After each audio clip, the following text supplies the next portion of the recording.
Your dog doesn't keep a record of every crumb of a treat or every distracted scratch behind the ear. Her memory works differently from ours. She holds on to not dates and details, but a feeling, warmth nearby, safety, the sense that she isn't alone. That is what stays with her the longest. Researchers who study canine behavior keep arriving at the same conclusion. Living beside a human, a dog has an emotional life far more delicate than we tend to assume.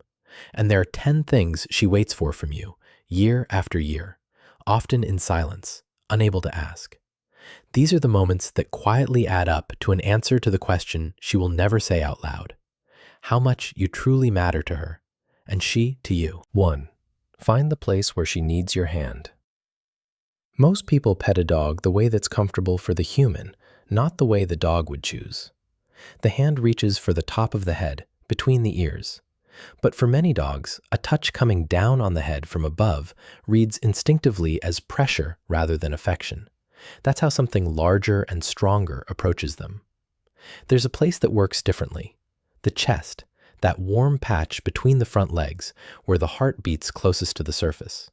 It's an area a dog can't guard herself, and when she offers it to you, that in itself is an act of trust. A calm, steady touch with your whole palm right there affects her nothing like a quick pat on the head. The body loosens, the breathing evens out, the gaze softens. It comes down to the physiology of contact. Gentle, rhythmic, predictable touch lowers stress hormones and is linked to the release of oxytocin, the very substance that strengthens attachment. A dog doesn't analyze this. She simply remembers, near this hand, things get calmer. And the more often that experience repeats, the more firmly it settles into her sense of you as a source of safety. 2. The way you leave hurts most of all. A dog begins saying goodbye to you long before you reach for the door handle. She reads not the departure itself, but its signs: the jingle of keys, a particular pair of shoes, the tone in your voice on the phone before you head out. Minutes before the separation, her body is already bracing for it. The heartbeat quickens, the muscles tense, her eyes never leave you. People usually pick one of two extremes. Either they slip away quietly, hoping the dog won't notice, and then the disappearance feels sudden and inexplicable to her. Or they stage a long, emotional farewell and unwittingly confirm that something alarming is happening, because why else would their person be so upset? What a dog actually needs sounds almost dull: a predictable, ordinary leaving ritual. The same short phrase, the same simple gesture, a calm tone with no guilt and no drama in it. Repeated day after day, this small script turns into a promise. You're leaving, but you'll come back, the way you always have. Dogs who have this clear parting ritual handle being alone noticeably better. They don't pace at the door for hours, don't tear the house apart in despair, don't live in a constant expectation of catastrophe. Boredom at the moment you leave is a gift you can give her. 3. The play she asks for, but almost never gets. You're probably playing with your dog wrong, and you don't even suspect it. Throw the ball, chase, retrieve, throw again, 50 times in a row. The dog looks happy, the tail is working, the eyes are bright.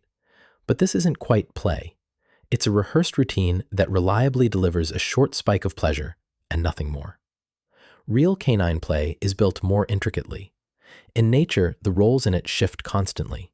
The one who is chasing suddenly runs. The one who is winning gives way.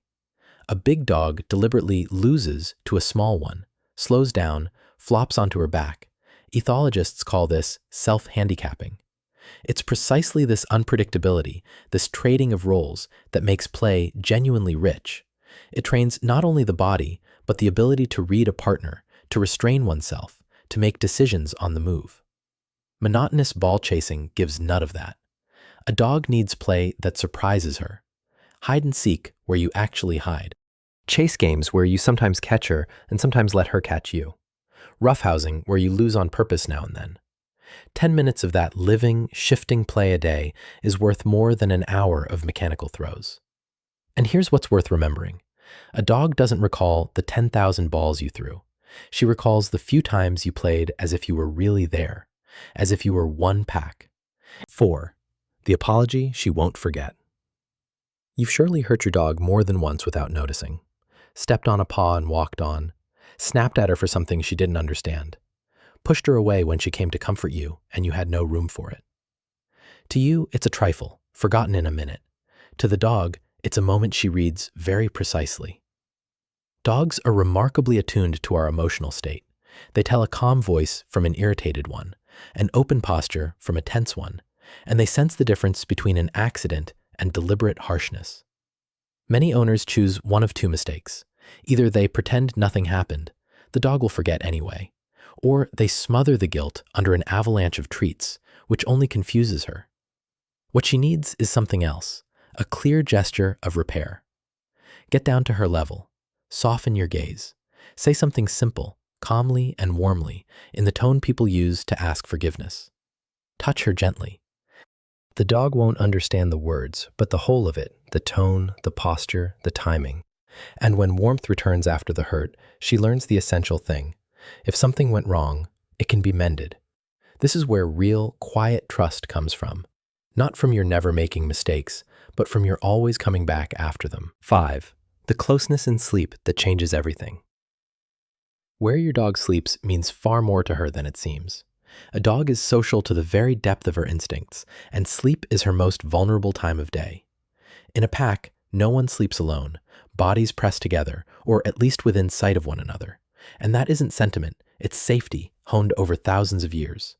A dog left to sleep in isolation, behind a closed door, in an empty room, rarely sleeps truly deeply. She wakes at the slightest sound, listens, checks whether all is quiet, because in her picture of the world, someone has to stand guard, and no one is near, which means it's her. Night after night, that kind of sleep stays shallow and uneasy. And the reverse, a dog sleeping near a person, in the same room, by the bed or on it, falls asleep faster and sleeps more soundly. She doesn't have to guard the perimeter alone. The pack is together, control can be released.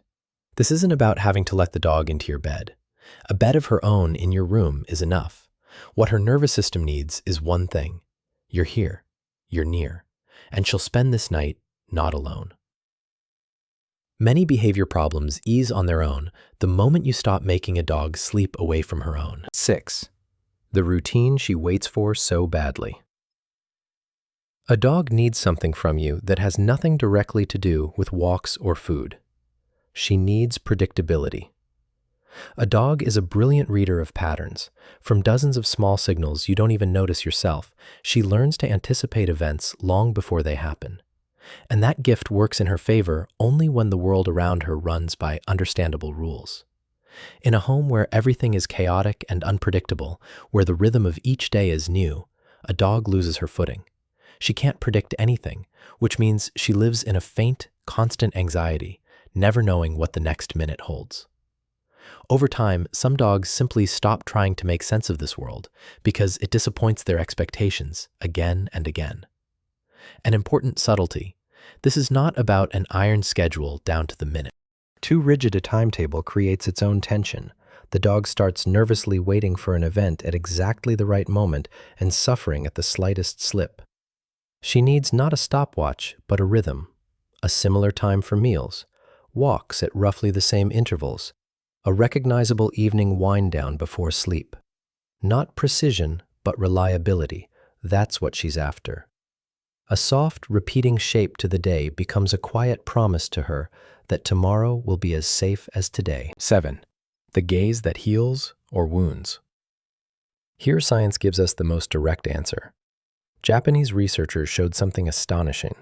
When a dog and a human look into each other's eyes with a soft, warm gaze, both experience a rise in oxytocin, the very hormone that bonds mother and child. And a loop forms. The dog's gaze raises oxytocin in the human's answering warmth raises it in the dog, and so on around. It is, quite literally, the biochemistry of attachment, set off by eyes alone. But there's a hidden reverse side. What matters to a dog isn't the fact of eye contact, but its quality. A hard, fixed, unblinking stare, straight on, means in a dog's language not love, but a challenge, a threat that conflict might follow. A dog who is regularly pressed with such a stare tenses, looks away, and over time may stop seeking eye contact altogether. It came to be linked with stress, and she learned to avoid it. A soft gaze is something else entirely. Relaxed eyes, a calm face. The expression you wear when you look at someone you love. Not down at a subordinate, but across at an equal you're sharing a quiet moment with. A few such seconds a day do more than you'd think.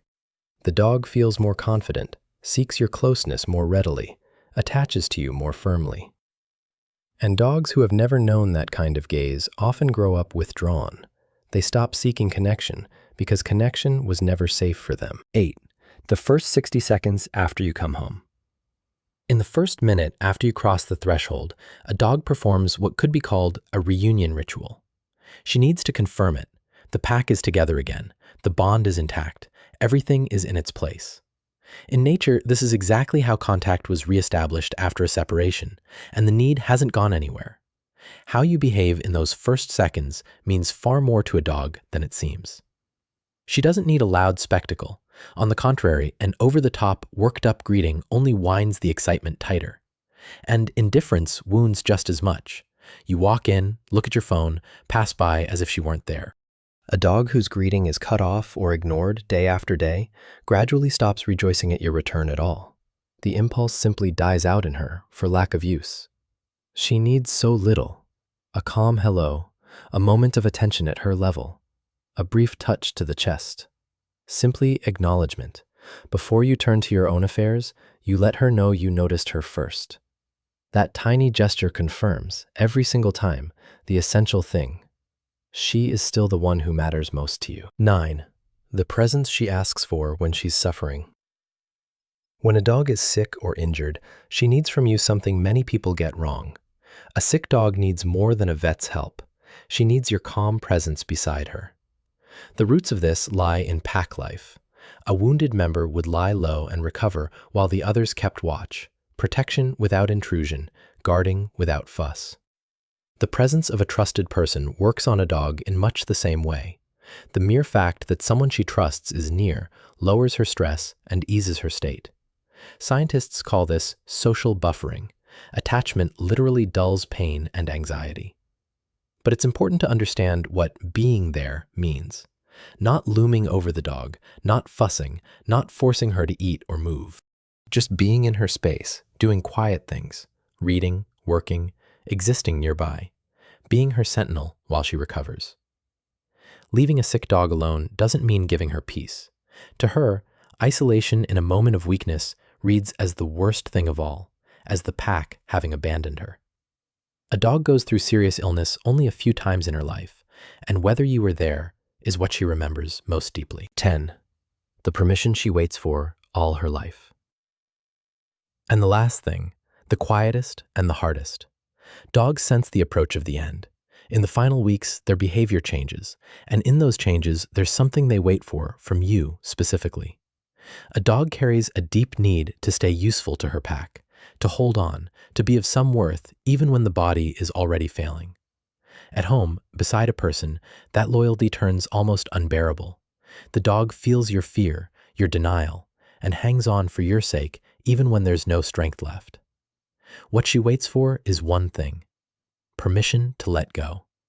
She needs to hear that it's all right, that you understand, that she doesn't have to fight anymore, that she was the best dog in the world, that she's loved beyond what words can hold, and that when she's ready, she can rest. This doesn't mean giving up or refusing treatment. It means creating around her a space where leaving isn't wrapped in panic, but received with love. A dog leaves this life only once, and the way you carry her across that final threshold becomes her very last sense of you, the warmth she takes with her.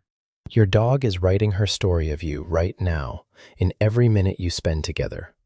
Not in expensive toys or in the perfect food, but in your hand on her chest, in your calm gaze, in your being there when she's frightened or hurting. If this film made you look at your dog differently, subscribe so you never miss how to give her the love she deserves. And tell me in the comments which of the 10 things surprised you most. Because your dog is counting on you to understand.